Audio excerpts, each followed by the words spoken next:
job. I was very lucky. I got my high school work experience, by the way. You can count that, it's on my CV, fuck off. And I was very lucky. I got my first choice and I got to work in a primary school for 2 weeks as a dinner lady. That was my job. I was a 15-year-old male dinner lady. When you do your work experience, it's a chance to show how ambitious you are and like what you want to get out of the world and what you want to do with your life. Like, I looked through the list and it said half 8 till half 1 and free school dinners. I said, fucking sign me up now, that'll do. By the way, my second choice was driving instructor. Now just let me explain, I was 15, obviously not old enough to drive or be a driving instructor, but I just had this idea that it'd be really funny to sit in the back of a driving instructor's car while he took people out who were 2 years older than me, old enough to drive, and every time they made a mistake, you just hear me in the back like this, for fuck's sake, Jesus Christ. That's so bad.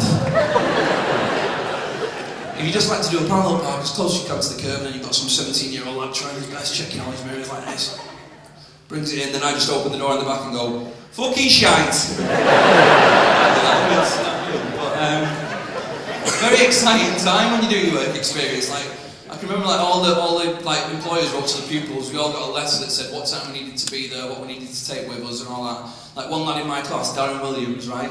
He went working in a double glazing factory. His mum bought him a suit from Selfridges, and the boss picked him up every day in an Aston Martin. That's proper cool when you're 15. Like, then I got my letter and it said tabard and cap will be provided by the council.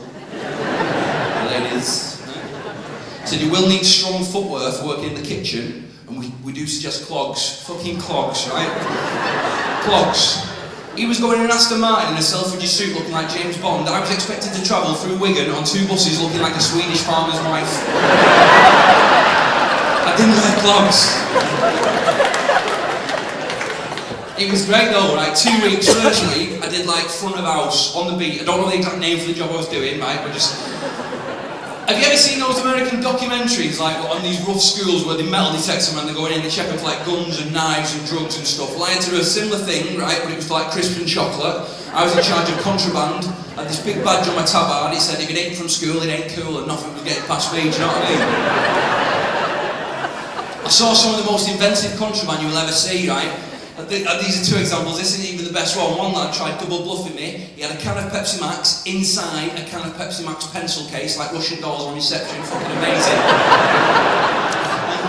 That weren't even the best one. This other lad, Ethan, 10 years old, just comes walking up to me dead cocky, got dead close, and I noticed he had a curly whirly wrapped all the way around his collar. Where do you think of that when he's 10 years old? If he's not an international drug smuggler now, I'll be very disappointed.